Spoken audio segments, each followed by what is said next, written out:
Hi, everyone. Have you had a chance to check out the new Kayali Freedom Collection? This was not sent to me in PR. In fact, there's only one full bottle available for sale. Everything else is either in mini or in sample form at the time. I had a chance to try these all. I tried one of them in store from the full bottle, and I ended up purchasing one of the smaller bottles. And I'm obsessed with one of the smaller bottles. So this is the Freedom Collection. They have all in common a musk base. There are four new fragrances released. The format is similar to the Vacation in a Bottle kinds of fragrances that Monica Tan and Kayali released. I think it was last summer or maybe last spring or something like that. The Vacation in a Bottle that was like Maui in a bottle, and I forget the other places, Maldives and a few others, and those were fabulous. And those eventually came out in full bottle form. So I'm hoping all of these are eventually released in full bottle form. The look of them, the aesthetic is right up my alley. I love nude shades in all different kinds. I think it's brilliant that these bottles, at least the minis, that's all we can tell right now, right? They have this ombre effect and they're all slightly different one from the other in terms of the exact tones of nudes that are expressed on the bottle. But I think like the aesthetic of this is completely brilliant, very, very classy coloring. So the idea of this freedom line is it is to celebrate the beauty of self-expression. I think we can all relate to that. There are four fragrances: Freedom Musk Bouquet 27, Freedom Musk Santal 34, Freedom Musk Matcha 45, and Freedom Musk Latte 41. Each fragrance reveals a different expression of musk, from soft florals to bold spices, warm woods to creamy gourmands, to create a scent story that's unapologetically and uniquely yours. Wear them on their own or layer them. So if you're not familiar with Kayali in general, all the fragrances are made to layer one with the other so that you can create, your own mix and match if you would like to. I haven't done that. I haven't experimented with layering. I just wear them on their own. So let me tell you a little bit about each of these in a quick video. I want to just start off with my very favorite, the one that captivated me the most, where I thought, if this comes out in full bottle, it is an immediate add to cart of the 100 mils if it's released in the larger size. And I only have the little itty bitty mini, but how freaking cute is that right now? This is the Freedom Musk Bouquet 27. The vibe, floral, dreamy, powerful. I don't know about powerful, but floral and dreamy, absolutely. This is in the floral family, obviously. It's considered a powdery floral. Yes, I agree with that 100%. The keynotes here, ylang ylang, Turkish rose, and vanilla musk. And I saw in another description that there's the Kayali signature accord base to this and probably to all the fragrances, whatever that means. This is my scent of the day, and I am absolutely in love with this scent. It does come across a little bit sort of like designer basic, but that's part of what I love about it. That is incredibly mass appealing and easy to wear. And if you saw the video that I posted a couple of weeks ago at this point, that was like my absolute loves, the ones that I considered like the bridesmaids of my fragrance collection, this belongs in that group completely. Ooh, it is so soft and dreamy and ethereal, slightly powdery, very sort of pillowy, and a little bit sweet, like a sweeter floral to me. It's very feminine, very cozy and enveloping. The florals are a little bit hearty in the middle. Like I smell something like a jasmine. It says ylang ylang and rose, but I also smell something like jasmine and maybe just some other beautiful white florals, maybe even orange blossom. It's got this sweetness and sensuality to it without smelling overwhelmingly floral. Like it has still this like youthfulness and edited nature to it.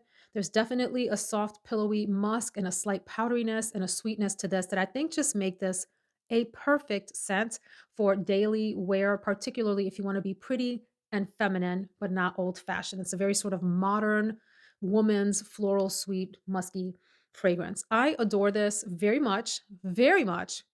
Immediate add to cart if it comes out in full bottle form. So this is my number one choice out of this collection. Number two choice is difficult because I tried Musk Santal and Musk Matcha and they're both lovely. I think I'm going to go with Musk Matcha for second place here. Maybe this is one that I would purchase a full bottle of as well. The vibe, sweet, earthy, and comforting. I don't find this fragrance earthy, but I do find it sweet and comforting.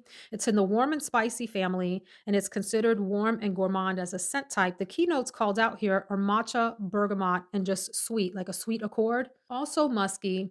This actually smells like it's sweet and nutty to me. almost like it has a creamy pistachio in it. This is delightful, very lovely.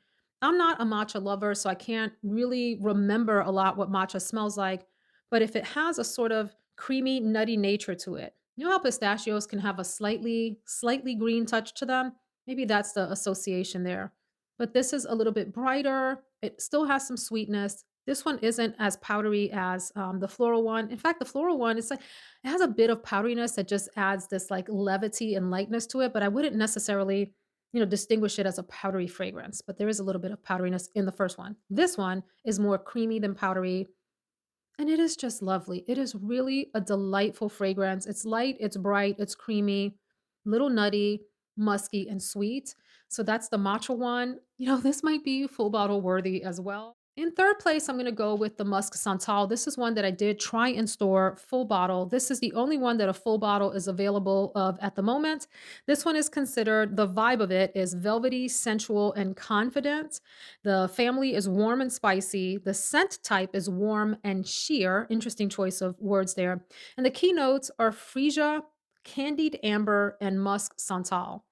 This, when I first sprayed it, smelled similar to some other sandalwood fragrances that I have smelled before. Nothing wrong with that. I mean, listen, when you've tried a lot of fragrances, everything you try is going to remind you sort of something else. That's fine. I mean, every new fragrance on the market can't be this unique masterpiece that's totally different from everything else. But it initially gave me some vibes of the original Santal collection, and I'm talking about like the wedding fragrances that came out, something like that, or perhaps some other sandalwood fragrances that I have. This smells different on paper than on skin. On skin, I found it more musky, more sensual, maybe a little bit sweeter. Here on paper, it smells a little drier and a little spicier. So that's just a note to all of you. This one also, I'm looking at another description from Kayali. This one also has pink pepper. That's the thing I'm smelling in here that's probably giving me the little spicy touch. I don't smell a candied amber type of deal. It's not like a sweet, deeper vanilla ambery type of scent. I find it a little bit drier on paper and spicy. Oh gosh, can I go back to the musk matcha for a second? Because I'm noticing in these other notes over here that there's oat milk, and praline. I bet that's where that sort of nutty texture or tone is coming from. Okay, but back to Musk Santal. I do like it. I have enough sandalwood fragrances that this is not one that would necessarily draw me in as me needing to have it or wanting to have it because it offers something unique, different, or particularly like touching for me, but maybe it would be for you. I think it's beautiful. So then let's go on to Musk Latte. This is lovely, but my least favorite of the group for me in particular. The vibe here is warm, inviting, and bold. It's in the warm and spicy family, like the Santal one is. The scent type is woody spices, and the keynotes called out on the website are pink pepper, cafe latte, and chocolate musk. I also see bergamot, Turkish rose, and cedarwood. This one does smell a little bit more coffee esque. Like it has a coffee shop type of vibe to it. When you walk in, there's the smell of coffee in the air. There's a sweet muskiness here. Like the base and surround of this is actually very, very pleasant as a scent. The coffee nature of it, which is probably coming from that cafe latte mixed with the whatever chocolate musk notes are in here, are a little bit too coffee shop vibe for me, but I think that this is also delightful. If you're a coffee lover or if you like those kinds of scents that remind you of sitting in a cafe, this might be a delightful one to check out.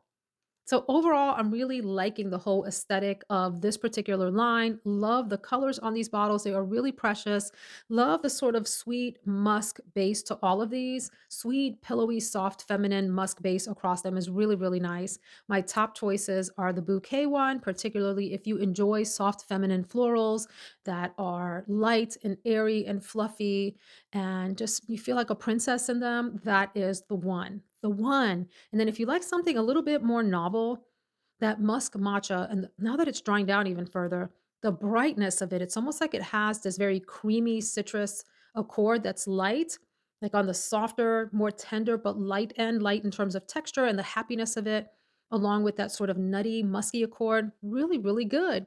So, thumbs up to all of these fragrances. I hope this review was helpful for you. If you've had a chance to try these, please do weigh down in the comments. Tell us what your favorite was and tell us which one maybe you like the least and why. All right, thanks so much for hanging out for this short video. See you in the next one. Take care.